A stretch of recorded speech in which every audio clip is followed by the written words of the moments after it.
Everyone, मैं हूं आपके साथ दीपिका। इस लॉकडाउन ने हमें बहुत सारी चीज़ें सिखा दी हैं। बहुत सारी चीज़ें इस मार्च से लेकर अभी तक हम सीखते आ रहे हैं और हमने सीखी हैं कि हमारे लिए हमारी फैमिली क्या मैटर करती है और भी बहुत सारी चीज़ें हैं जो हमने सीखी हैं। इस लॉकडाउन ने बहुत से लोगों के रोज़गार भी सबसे छीन लिए हैं। बहुत से लोग हैं जिनके रोज़गार उनसे छिन गए हैं। बहुत सी ऐसी संस्थाएं हैं जिनका इस लॉकडाउन के अंदर बहुत बुरा हाल हुआ है। ऐसे ही मैं बात करना चाहती हूँ प्राइवेट स्कूल्स की। प्राइवेट जो कोचिंग्स होती है, प्राइवेट संस्थाएं होती हैं, उनकी बात करना चाह रही हूँ मैं। प्राइवेट टीचर्स जो है, एक टीचर वो होते हैं जो हमें हर जीवन के हर एक मोड़ पर चलना सिखाते हैं कि उस पड़ाव को, कोई भी पड़ाव हमारे सामने आता है तो उसको कैसे पार करा जाता है, वो हमें सिखाते हैं।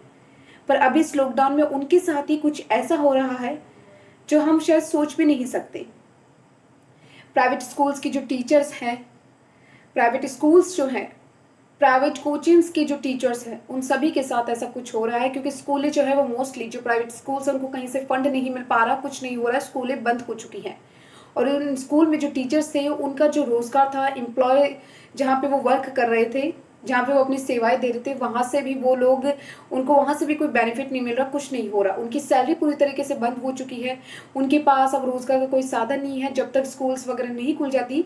हाँ, सरकार का ये निर्णय सही है कि अभी हमें स्कूल नहीं खोलनी चाहिए, क्योंकि अभी स्कूल खोलते हैं तो संक्रमण का खतरा बच्चों के अंदर बहुत ज़्यादा बढ़ जाता है, या फिर कोचिंग सेंटर्स या जो भी है, अगर वो खुलते हैं तो संक्रमण का खतरा जो है वो बढ़ जाता है। पर हमें इसके अलावा अपार्ट फ्रॉम दिस हमें एक चीज़ ये भी तो सोचनी है कि यार जो प्राइवेट स्कूल्स के टीचर्स हैं या फिर प्राइवेट कोचिंग्स वगैरह है, उनके जो टीचर्स हैं, वो शिक्षक जिन्होंने हमें इतना सब कुछ सिखाया हमारे लाइफ में, मतलब आज उन्हीं को ये सब कुछ सहन करना पड़ रहा है, तो वो बिल्कुल भी फेयर नहीं लग रहा मुझे। ये मैंने ये खुद सोचा। इवन मुझे बहुत लोगों ने कमेंट भी किया कि आप इस टॉपिक के ऊपर बनाओ, मैसेजेस भी किए कि इसके ऊपर आप एक वीडियो बनाकर डालो, ताकि उसको जितना हम शेयर करेंगे उतना शायद कुछ तो उनके लिए बेनिफिट हो सके। मतलब उनका जो रोजगार था, जहाँ पे वो पढ़ा रहे थे, जहाँ पे वो अपनी शिक्षा दे रहे थे, वो बिल्कुल पूरी तरह से ख़त्म हो चुका था इन लॉकडाउन में। और हाँ, लॉकडाउन अच्छा है, लॉकडाउन लगाया क्योंकि इससे हमारे राजस्थान में या फिर इंडिया में संक्रमण का जो खतरा है वो बहुत कम, मतलब सेपरेट हो, बिल्कुल कम बढ़ा है। बट उसके अलावा जो लोग इससे परेशान हो रहे थे उनको बहुत ज़्यादा मतलब प्रॉब्लम्स हुई हैं। बहुत, टीचर्स की ही बात पर्टिकुलर अपन नहीं करें तो और भी बहुत सारे लोग हैं जिनके रोज़गार उनसे छिन गए हैं, जो अभी सिर्फ ऐसे ही बैठे, उनकी फैमिली तक को, उनकी जो भी चीज़ें जो डेली नीड्स है वो तक वो पूरी नहीं कर पा रही हैं। तो उनके लिए ये वीडियो है, उनके लिए वीडियो है। और इस वीडियो के थ्रू मैं आपको एक ऐसे ही जो टीचर्स एक्चुअली क्या फील कर रही हैं वो मैं आपको बताने जा रही हूँ। अभी मैं आपके साथ एक वीडियो शेयर करने वाली हूँ। जैसे ही मेरा वीडियो एंड होता है उसके बाद एक ऐसा वीडियो मैं आपके साथ शेयर करूंगी जिसमें आपको ये दिखेगा कि टीचर्स एक्चुअली में क्या फील कर रहे हैं, या प्राइवेट कोचिंग्स के जो टीचर्स हैं जिनके पास अब एम्प्लॉयमेंट नहीं है वो क्या फील कर रहे हैं, और इस लॉकडाउन से उनके ऊपर क्या इम्पैक्ट पड़ा है। मतलब मैं सिर्फ इतना चाहती हूँ गवर्नमेंट की तरफ से कि उनको कुछ तो बेनिफिट मिले, उनको कुछ तो बेनिफिट मिले यार, क्योंकि वो लोग हमें शिक्षा दे रहे हैं, वो हमें आगे बढ़ा रहे हैं, और उनके साथ ही ऐसा हो रहा है तो थोड़ा सा फील होता है। और मैं खुद ऐसा सोचती हूँ।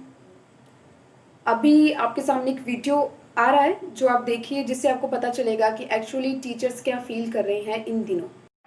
कोरोना नामक इस वैश्विक महामारी से अगर सबसे ज़्यादा कोई प्रभावित हुआ है तो वो है निजी शिक्षण संस्थाओं में काम करने वाले अध्यापक। 7 महीने से ज़्यादा का समय व्यतीत हो गया है और आज तक शिक्षण संस्थाएं बंद हैं, कोचिंग सेंटर्स बंद हैं, और इस वजह से उन लोगों के सामने बड़ी विकट परिस्थितियां पैदा हो गई हैं। न तो उन शिक्षण संस्थाओं में जिनमें वो काम कर रहे थे वहाँ से उनको वेतन मिल पा रहा है, और न ही उनके हाथ का कोई हुनर उनके पास है जिससे वो अपना जीवन यापन कर सकें। और सबसे बड़ी बात यह है कि सरकार द्वारा भी आज तक इन निजी शिक्षकों के लिए न तो किसी प्रकार की कोई पैकेज की घोषणा की गई है, न किसी प्रकार की कोई और आर्थिक सहायता की बात कही गई है और नहीं किया गया है। इस कारण से आज उन लाखों निजी शिक्षकों के सामने भूखे मरने की नौबत आ गई है। इसलिए मेरा सरकार से विशेष आग्रह है, विनम्र आग्रह है कि वो यथाशीघ्र इन निजी शिक्षण संस्थाओं को फिर से शुरू करे, और हो सके तो उनके लिए किसी प्रकार के आर्थिक पैकेज की भी घोषणा करे, ताकि इस मुसीबत के विकट समय में वो अपना जीवन यापन कर सकें।